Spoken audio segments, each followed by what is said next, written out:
Welcome to the 2026 Dialogue, a masterclass series by the HR Association of India. I am Neha Jagnani, and today we are exploring a topic that is redefining leadership, decision making, and the future of organizations. As artificial intelligence rapidly transforms the way we work, the most successful organizations will be those that strike the right balance between technology and human capabilities that drive innovation, trust, and purpose. Our theme for the session today is human intelligence plus artificial intelligence, leading organizations through the AI era. To explore this timely conversation, we are joined by Dr. Brillian Sk. Brillian is the EVP and CPO at TimesPro, where he champions a performance driven culture with a strong focus on learner centric approaches.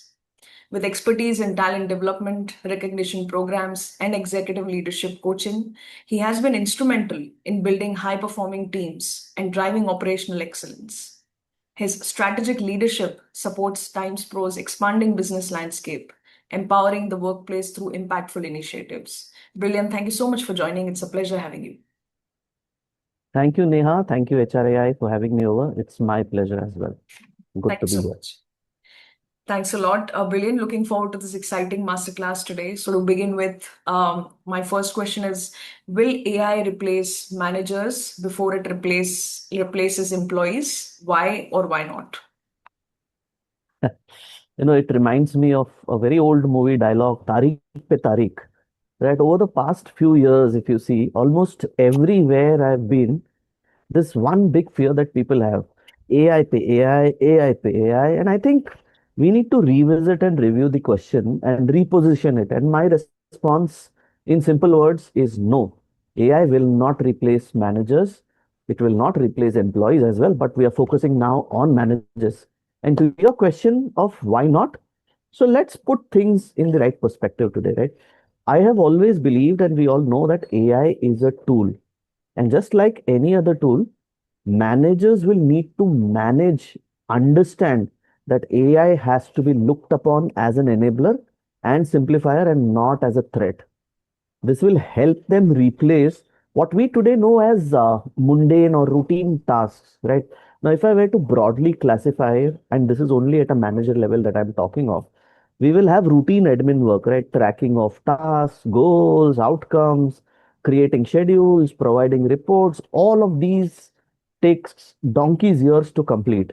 And I would say, let AI handle it. It's very easy, giving a lot of time, therefore, for managers to focus on the one thing that they are expected to, that is focus on the human beings, right? Start about mentoring, work with managing internal conflicts.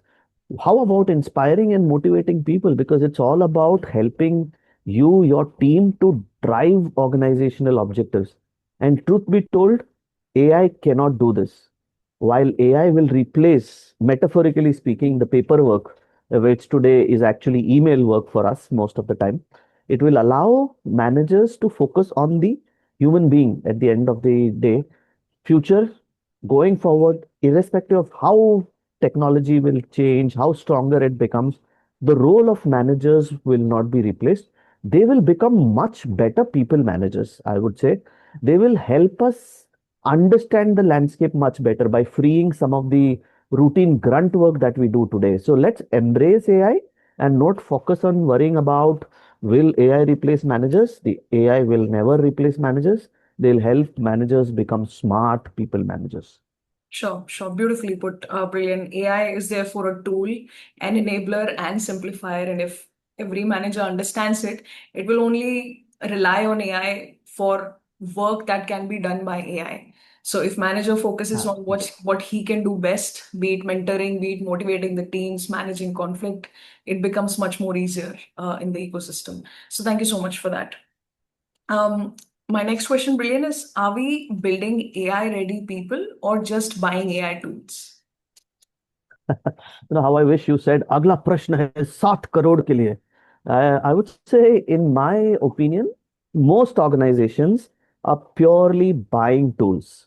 The so-called FOMO, fear of missing out, is driving it because almost every article you read, every podcast that you probably heard, every reel that pops up once in a while on Instagram, talks about AI in organizations, and I am suddenly thinking I must do something about it. And that's the more we get into सारे घर के बदल दूंगा. And let me put this in context. No, it's very easy to buy stuff because it looks very fancy to say, you know what, I am an AI enabled organization. I do A, B, C, D. But what it really needs for organizations to do is think about, are you really adapting to what is needed, which is capability building and capacity building. Buying tools without enabling the people who are using them is very simple, right? You buy membership for one of the best gyms, but you never go to the gym until and unless you go there, you work out with some support, you will not automatically get fit. So I think we need to start focusing on what I would call as three aspects. One starts with the mindset, right? We need to encourage people, build curiosity, let them experiment with AI, and eliminate the fear that exists today across the world. Almost everyone I have spoken to is worried how AI is impacting them. We need to start showcasing how AI can help them become better than what they are today. The Right. second element is what I would say irreplaceable, and it's been there for years and years, which is continuous learning. You need to create an environment where people can learn, experiment, fail, move on. Right? There needs to be zero failure. Today, unfortunately, just hypothetically, let's say a technology comes up today, which is August 6th, 2025.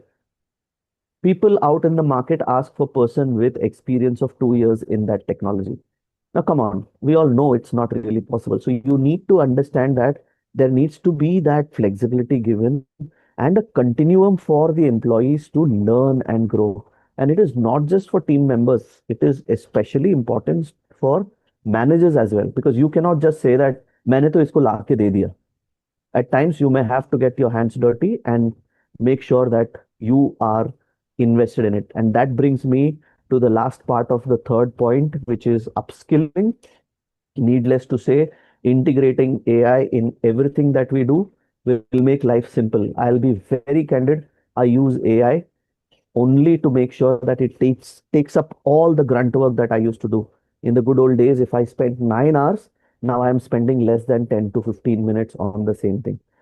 Upskill yourself, stay on top of AI, make sure that your AI usage gets integrated into your workflows and enhances your performance. So, mindset, continuous learning, upskilling. Sure, sure. Thank you so much for that. I loved how you started that it's easy to buy AI, it's easy to buy AI tools, but adoption in today's times plays a critical role. And usage of that, making your team members familiar with the technology, helping them learn, I think that's what will give the organizations an edge over everybody, not just buying an AI tool. So thank you so much for that. So, अगला प्रश्न. सात करोड़ के लिए. Should companies hire for AI skills or human skills like creativity and critical thinking? No, kashmakash, you must have heard of this word, right? It's a tough one to answer, honestly.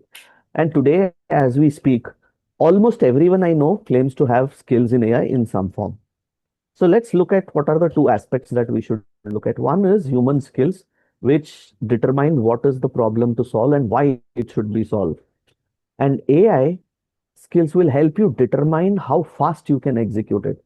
Now, I cannot say that, or I cannot isolate and say that I would need AI only skills or human only skills. I would be lying. I'll be very candid about it. It's impossible for us as we are here today in this current environment. If I try to isolate, I would completely be out of place. But if you were to ask me, what would I prioritize? I'll redirect that question to say, I would want to place the human skills at a high percentage as compared to AI skills. So, in any given environment, just similar to the Pareto's principle, right? 80-20. So, I would say 20% could be AI, 80% could be human skills, and most important part, which I believe is true for everyone, AI skills can be learned and it can be learned quickly. And I mentioned some time ago that I have started using AI. I am now looking at exploring some of the tools to help me generate something faster. Maybe I'm using just one tool because I've become too comfortable. So we know, right, today, as technology changes, the tools that we see in terms of AI changes almost every few months, Right. which means that what prompt work today may or may not be relevant tomorrow. Some of the softwares that we use today may or may not be relevant tomorrow. It may all become obsolete. I've spoken about this earlier in one of my talks, where one of the projects that HR wanted to do is purely built on vibe coding with minimal human intervention, where 80% of the work is done by AI, but 20% of the core is done by human beings. So you need to balance that. And I would say human capabilities, which include all the skills that are required, capability, critical thinking, creativity, working in ambiguity, most important, the human part, which is the EQ or the empathy, are some of the things which you should have, and every human being who you hire in the organization should have. So when I have an option, a candidate who comes with stronger elements of critical thinking, creativity, problem solving, and how to leverage AI will be the one who will get in. But I would still say anyone who doesn't know the foundations or basics of AI will find it very difficult to survive in this world today. Sure, sure. Thank you so much. So it is all about maintaining that right balance. Nothing is over. AI cannot replace human, and similarly, you need to learn some basic skills of AI in order to survive. Very beautifully put when you said that AI skills can be learned, but when you talk about empathy, creativity, being curious, that mindset only you can bring on the table, which AI cannot. So thank you so much for that. My next question, Brilliant, is what's the biggest mistake leaders are making in the AI race today? Oh, so to shortlist and find the one is tough because there are many mistakes that we all make. सबसे बड़ी गलती I would then say is treating AI investment as a cost factor for reducing headcount and improving what I would call as profitability.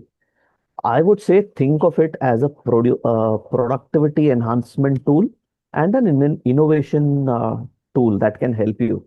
Today, when time gets freed up, you can actually spend time on thinking how newer things could be built. Many leaders, however, what I have seen is they view AI with a very narrow lens. And I've been in multiple conversations where the conversation starts with this statement saying, how many people can we reduce and save on cost by bringing AI?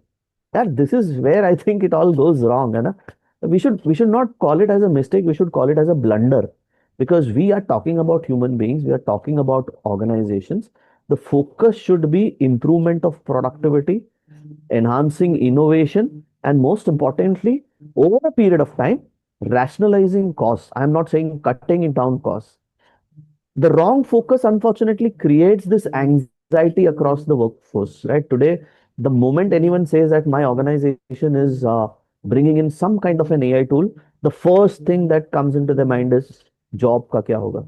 So I think giving that psychological safety and giving them a comfort that AI is there to help you, and the true value of AI is in using it to enable teams rather than cutting heads off. I would say focus on high impact strategic work, bring quality output. And I would say if you truly want to showcase the impact of AI, keep your headcount static and let AI help you enhance the productivity. The multiplier factor could be anywhere between 10 to 100 to 1,000, depending on what you're doing. Right, right. So I hear that the biggest challenge that you saw was when AI investment is treated as a cost.